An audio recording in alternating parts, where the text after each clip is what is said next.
예수가 우리를 부르는 소리 그 음성 부드러워 문 앞에 나와서 사면을 보며 우리를 기다리네. 오라 오라 방황치 말고 오라. 죄 있는 자들아 이리로 오라. 주 예수 앞에 오라. 간절히 오라고 부르실 때에 우리는 지체하랴. 주님의 은혜를 왜 아니 받고 못 들은 채 하려나. 오라 오라 방황치 말고 오라. 죄 있는 자들아 이리로 오라. 주 예수 앞에 오라.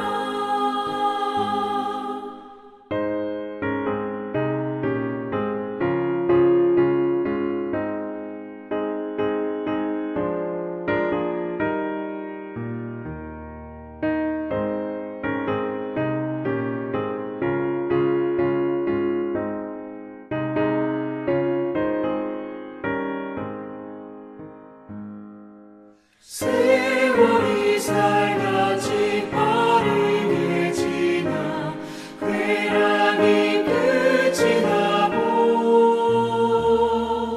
사망의 그늘이 너와 내 앞에 둘리며 날이 오네.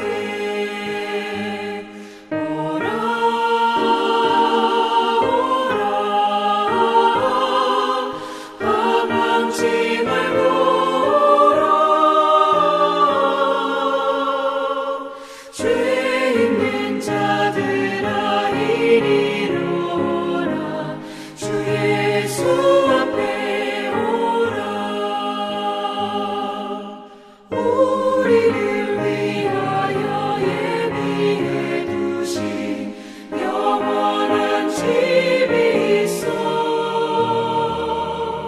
죄 많은 세상을 떠나게 될 때 영접해 주시겠네.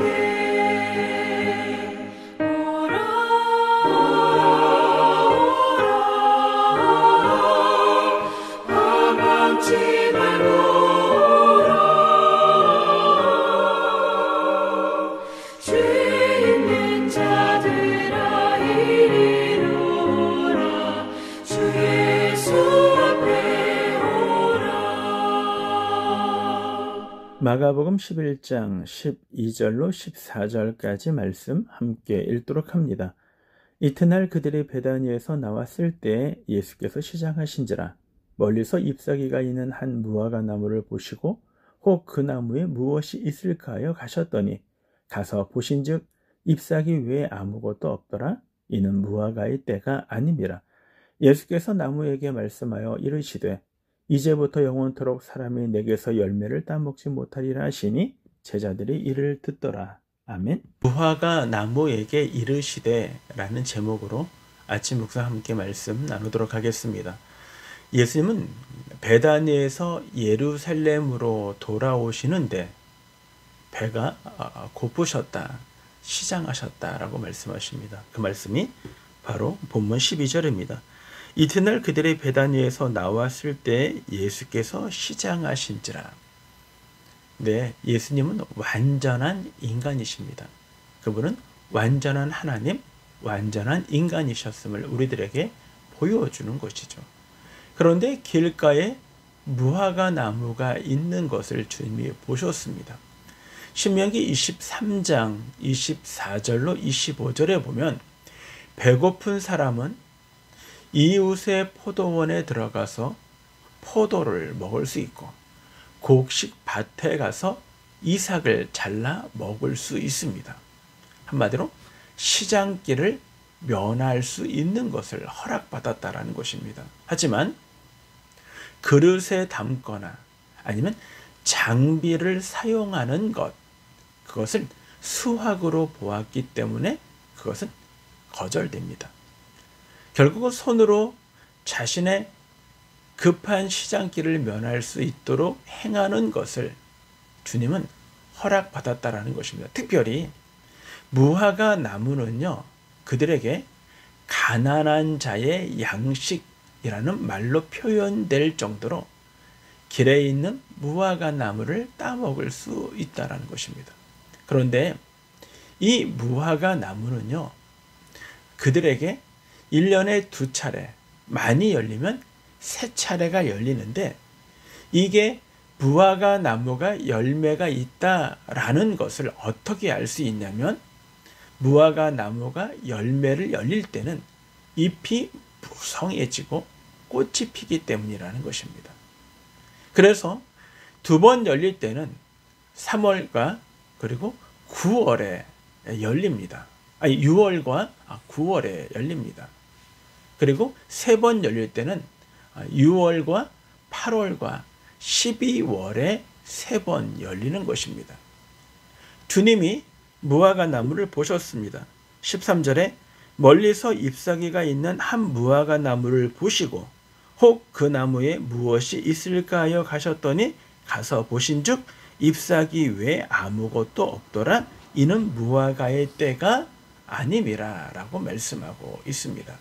무화과의 때가 아니다라는 것이죠. 왜냐하면 예수님은 6월절을 지키기 위해 올라오셨죠. 6월절은 태양력으로 4월입니다.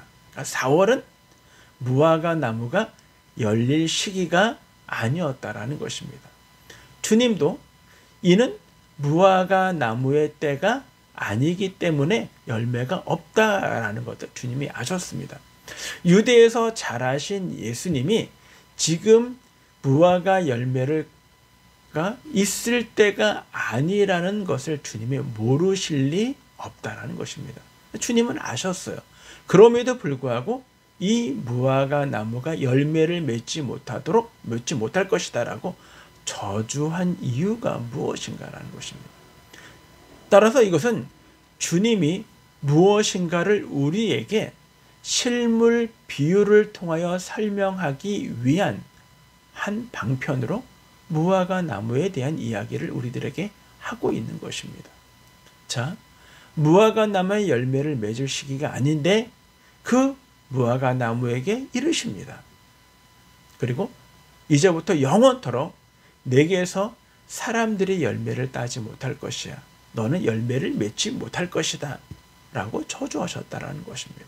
자, 여기서 우리가 중요한 것은 주님은 무화과 나무가 열매가 맺을 시기가 아님에도 불구하고 잎사귀가 무성했다라는 것입니다.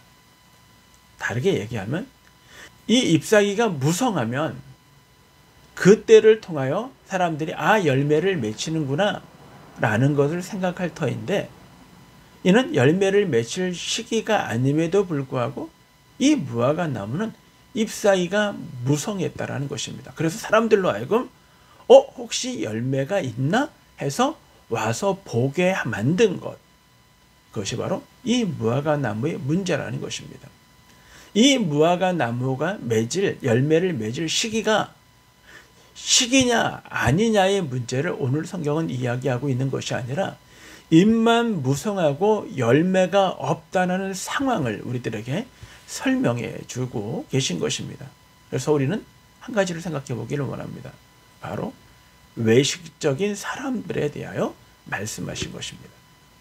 주님은 이 무화과 나무의 사건을 통하여 바로 성전 청결에 대한 종교 지도자들의 모습을 주님이 말씀하신 것입니다. 마가복음은 이 말씀 이후에 바로 뒤를 이어서 성전 청결에 대한 말씀이 기록이 됩니다. 그러나 같은 말씀을 기록했던 마태복음에서는 바로 성전 청결이 먼저 기록되고 그 다음에 예수님이 형식만 갖추고 그리고 습관적인 종교 지도자들의 모습을 바라보면서 그들이 바로 형식만 갖추고 있는 입만 무성한 무화과 나무라는 사실을 우리들에게 설명해 주고 있는 것입니다. 그들은 일주일에 2번씩 금식을 합니다. 11조도 잘 드립니다. 뿐만 아니라 봉사도 금식도 자주 합니다. 그래서 사람들로 하여금 믿음이 좋구나, 신앙이 좋구나 라고 생각한다는 것입니다. 말을 하면 성경이 줄줄 나옵니다. 뿐만 아니라 사람들 앞에서는 내가 직분을 갖고 내가 신앙생활을 오래 하고 거룩한 척 행동을 합니다. 예배도 잘 드리는 것 같고 사람들에게 좋은 말도 많이 합니다. 그런데 그에게는 진실함이 없는 것입니다. 그에게는 하나님을 찾고 하나님을 만나고자 하는 마음이 없었다라는 것입니다. 왜요? 메시아가 왔음에도 불구하고 자신의 욕심들로 인하여 메시아를 부정하고 있기 때문인 것입니다. 그들이 바라보는 시각, 그들이 바라보는 생각은 하나님이 기뻐하는 생각이 아니라는 것입니다.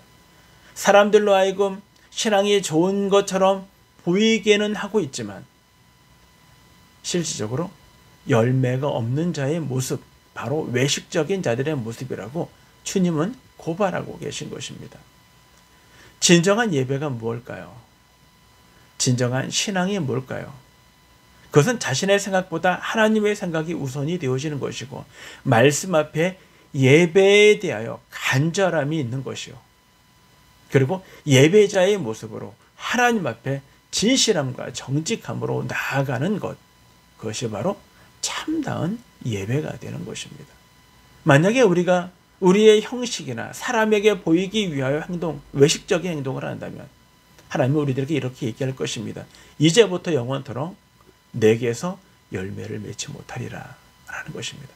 형식에 매여 참다운 신앙을 잃어버릴 수밖에 없다라는 것을 우리들에게 말씀하고 있는 것입니다. 좀 더 바꿔본다면 이 말씀은 하나님의 진노의 날이 얼마 남지 않았다라는 사실을 우리들에게 암시해주고 있는 것입니다. 어쩌면 우리의 신앙을 보시면서 우리의 진실함이 없는 우리의 형식적인 모습을 주님은 반드시 그 잘못을 주님은 우리들에게 말씀해 주실 것입니다. 오늘 저와 여러분 우리들에게 도전과 경고의 말씀이 되는 것입니다. 신앙생활에서 가장 중요한 것은 무엇일까? 나의 삶 속에서 가장 우선시 되는 것은 무엇일까라는 것입니다.